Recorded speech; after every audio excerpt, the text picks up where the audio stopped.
Merci Hélène, effectivement, en direct de Saint-Raphaël, depuis le parvis de l'hôtel de ville pour cette élection dans un mois. Quatre candidats en principe, 2 candidats que l'on recevra ce soir pour le PS et l'UMP.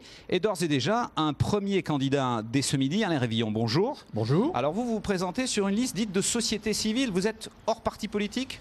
Hors parti politique. Nous, on fait le constat que la gauche, la droite, tout ça, ça n'a plus de sens. Donc, nous disons il y a des idées, des bonnes idées et des mauvaises idées. Il n'y a pas des idées de droite et des idées de gauche. Donc, ma liste que je conduis, c'est une liste issue de la société civile. Alors, pour être honnête vis-à-vis du téléspectateur, il faut préciser que vous voulez conduire une liste, mais que pour l'instant, officiellement, vous ne l'avez pas déposée en préfecture. Vous voulez la concevoir, mais pour l'instant, elle n'est pas établie, pas définie, c'est ça ? Elle est quasiment définie, mais pas encore déposée en préfecture. Avant de voir le premier reportage sur Saint-Raphaël, quelle est votre priorité dans la campagne ? Ma priorité, ce sera le développement économique de la ville. C'est-à-dire 13% de chômeurs ici, 2% au-dessus de la moyenne nationale. Donc il faut créer de la richesse et de l'emploi. Mais comment ? Avec une zone commerciale ? Non, nous avons différents pôles à créer. Et en l'occurrence, notre projet, c'est création d'un pôle de compétitivité sur les technologies de maintien à domicile. C'est-à-dire la domotique, la e-santé, la télémédecine. C'est un enjeu d'avenir, c'est un défi d'avenir. Important sur la commune de Saint-Raphaël, aussi le logement, c'est très très important. Évidemment, les actifs, les jeunes et les moins jeunes cherchent à se loger. Et comme sur beaucoup de communes de la Côte d'Azur, il y a des problèmes des prix, évidemment, trouver des terrains pour construire des immeubles. Je vous propose tout de suite de voir le reportage de Véronique Varin et d'Éric Jacquet qui fait le point donc sur le logement ici, sur cette commune de 35 000 habitants. Des constructions de logements sociaux jusqu'en centre-ville, précisément 23 livrables au mois de juin. Reste que les chantiers ont eu beau se multiplier ces dernières années, Saint-Raphaël reste avec 10%, loin du taux légal de logements sociaux exigé pour les communes de plus de 3 500 habitants, à savoir le double. Et dans ce secteur du Var, le respect de la loi SRU relève avant tout d'une volonté politique, tant le contexte est peu favorable. La problématique sur ce territoire, c'est à la fois le prix du foncier, l'emplacement avec la loi littorale, avec le massif de l'Estérel. C'est-à-dire qu'aujourd'hui, 75% du territoire est inexploitable au titre de la construction. En sachant que sur Saint-Raphaël, à peu près 60% des ménages sont éligibles au logement social. Au rythme actuel d'une centaine par an, le choix est de faire du logement social mixte, mêlant les bénéficiaires aux bas revenus à ceux des classes moyennes. Pour autant, les listes d'attente sont toujours longues et certains jugent la situation toujours compliquée à gérer. C'est pas évident, c'est sûr qu'on ne trouve pas beaucoup de logements facilement, surtout si c'est des logements sociaux. Je pense qu'il n'y en a pas beaucoup puisqu'on nous dirige surtout sur Toulon a priori. Voilà. Une particularité, sur Saint-Raphaël, plusieurs programmes immobiliers privilégient les primo-accédants. Le principe est de permettre par un financement public de descendre le prix du mètre carré. On a la chance d'avoir, si vous voulez, un appartement à 2200 € du mètre carré, là où le marché est à 4500. Ça permet aux jeunes comme nous, actifs, de rester sur la commune de Saint-Raphaël. Très clairement, s'il n'y avait pas eu cette opportunité-là, vous seriez propriétaire aujourd'hui ? On serait soit locataire, soit on aurait déménagé dans une autre ville, je pense. Pour que le système perdure, ces heureux propriétaires sont bien sûr soumis à une clause de non-spéculation à la revente si celle-ci intervient dans les 15 ans. Enfin, autre spécificité raphaéloise, il y a sur la commune presque autant de résidences secondaires que de résidences principales, quand le taux moyen sur l'ensemble de la France n'est que de 14%.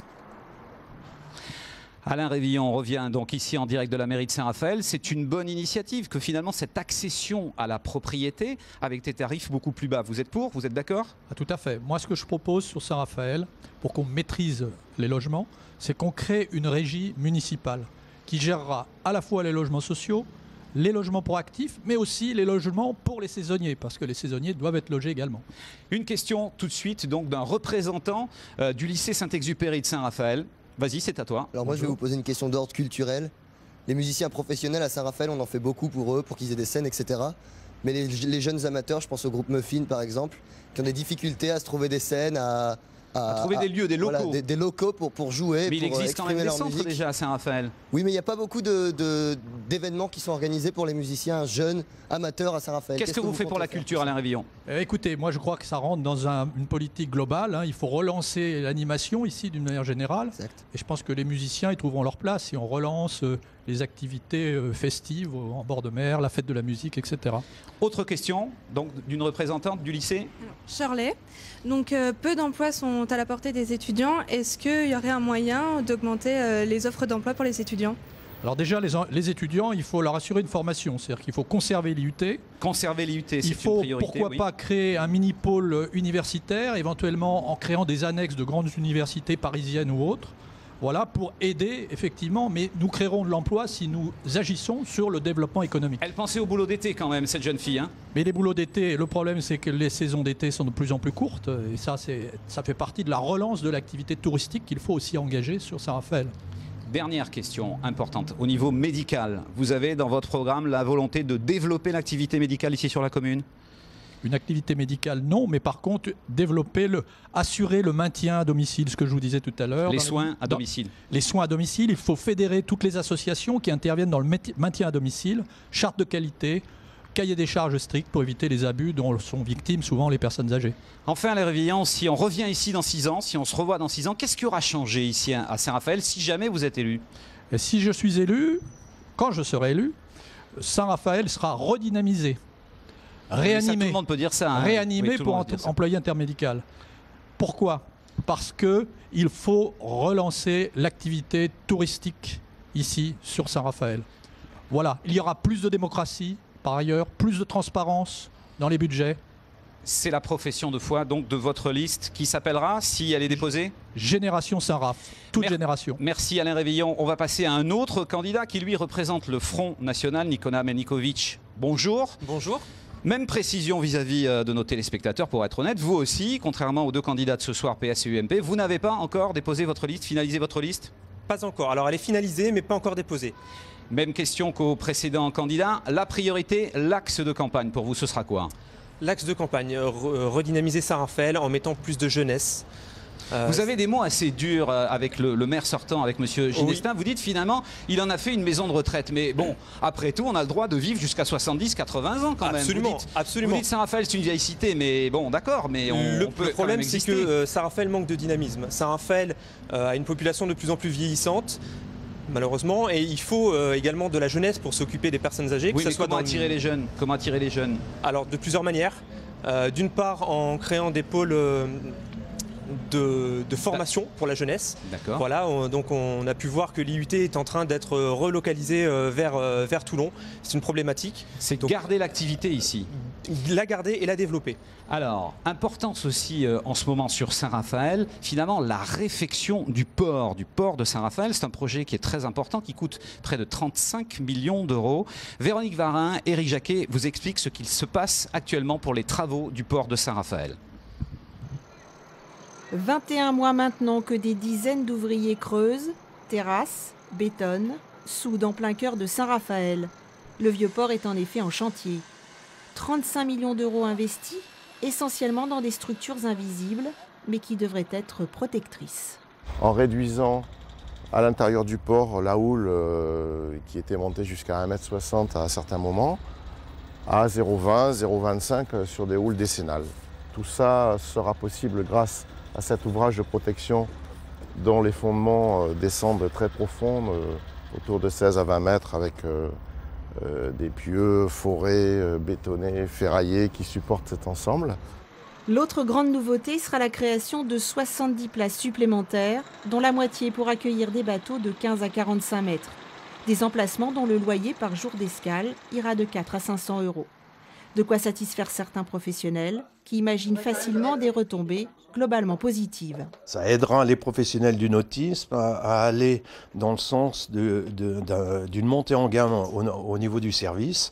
Et donc je pense que c'est positif pour les professionnels du nautisme, bien sûr, parce que ça amènera des nouveaux clients, ça amènera une nouvelle gamme de clients, et pas seulement du nautisme d'ailleurs, de l'ensemble de la ville, parce que ça peut déclencher d'autres types d'activités autour du port.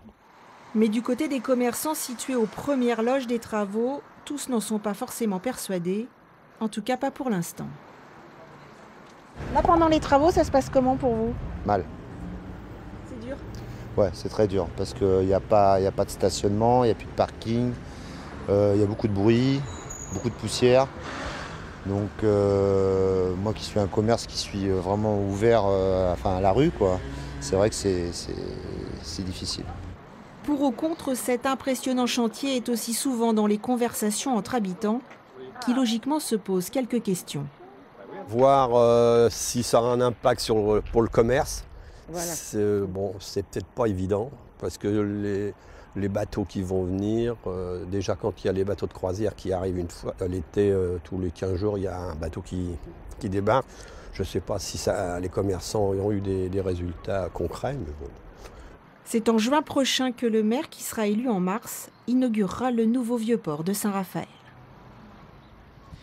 Et retour donc en direct depuis Saint-Raphaël, depuis le parvis de l'hôtel de ville ici, avec un autre candidat pour le Front National, Nicolas Melikovic. Est-ce qu'il fallait faire cet investissement, 35 millions d'euros, pour moderniser le port? Non. Non. Pourquoi vous étiez contre carrément? Il fallait certes faire des travaux pour éviter les problèmes inhérents au port. En revanche, mettre 35 millions d'euros, c'était beaucoup trop. On voit clairement que cet investissement n'est pas rentable. Clairement, ça a été fait pour amener des places de yacht, pour mettre des gros bateaux, des gros bateaux, très gros bateaux, les amis de Monsieur le maire, entre autres. Mais concrètement, les Raphaéliens n'en avaient pas besoin. Vous investirez dans quoi si vous êtes élu? Beaucoup d'autres choses, notamment régler le problème des inondations. C'est une des priorités. Prévention des inondations oui. avec des constructions, ce qui est prévu aussi quand même ici sur la commune. Rien n'a été fait pourtant depuis des années. Oui. Une question de jeunes donc, du lycée de première de Saint-Exupéry. Alors bonjour Julie. Bonjour. Ma question concerne les transports en commun, notamment le soir. Il n'y a pas de bus après 19h-20h, ce qui est assez dérangeant quand on pratique une activité extrascolaire ou quand on veut sortir et qu'on n'a personne pour nous amener ou venir nous chercher. Qu'est-ce que vous faites pour les bus? Alors c'est un gros problème, il n'y a pas de bus, ou très peu, et également la journée. Donc il va falloir revoir complètement les horaires des bus. Vous revoyez tous les transports en commun ici? Oui. Sur Saint-Raphaël? Oui. Mais des bus plus petits, qui transportent donc moins de personnes, plus économiques, plus écologiques. Autre question d'une lycéenne. Bonjour. Au vu de l'importance du club de hand de Saint-Raphaël masculin et l'absence d'un club féminin, est-ce que vous envisageriez la création d'une section féminine? Et on sait qu'on a déjà les locaux. Oui, absolument. D'ailleurs, à ce propos, le palais des sports, qui s'appelle le palais des sports, est en réalité un palais du sport, parce que seul le handball actuellement et l'équipe masculine A son équipe. Vous voulez multiplier donc Tout à fait. Multiplier le nombre de et rajouter des équipes féminines et rajouter également d'autres sports comme le basketball, le volleyball. Question évidente pour les contribuables qui nous écoutent. Tout ça, ça coûte cher. Chacun fait des promesses, mais à la fin, il faut payer sur la feuille d'impôt. Parce que multiplier le sport, multiplier les transports communs, vous faites comment? Alors c'est très simple, en faisant des économies. Notamment les 35 millions d'euros qui ont coûté pour le port. C'est des sous qui normalement là, c'est trop tard, il va falloir les payer quand même. Oui, et malheureusement, Saint-Raphaël s'endettait sur bon nombre d'années. Mais nous avons prévu un plan pour revoir complètement l'endettement de la ville et désendetter en faisant beaucoup d'économies. Pour terminer, en quelques secondes, même question qu'à votre prédécesseur. Si on revient dans 6 ans et que c'est vous qui avez été élu, qu'est-ce qui aura changé dans Saint-Raphaël? L'environnement. C'est-à-dire l'environnement, le cadre, ça sera plus agréable de vivre à Saint-Raphaël. Plus de places piétonnes, plus de quoi dans l'environnement? Qu'est-ce qui peut changer? Beaucoup de choses, une qualité de vie. Mais en étant plus concret, plus précis, ça donne quoi au niveau de l'environnement? Une plage plus belle, une forêt plus belle, un centre-ville plus agréable, plus dynamique. Merci Nicolas Melikovic donc pour le Front National. Nous on va se retrouver dès ce soir encore ici, donc en direct depuis Saint-Raphaël, ville de 35 000 habitants, pour essayer de vous expliquer un petit peu quels sont les enjeux de cette campagne municipale dans cette cité varoise. On se retrouve tout à l'heure à 19h. Tout de suite la météo régionale sur France 3 avec les audioprothésistes Entendre.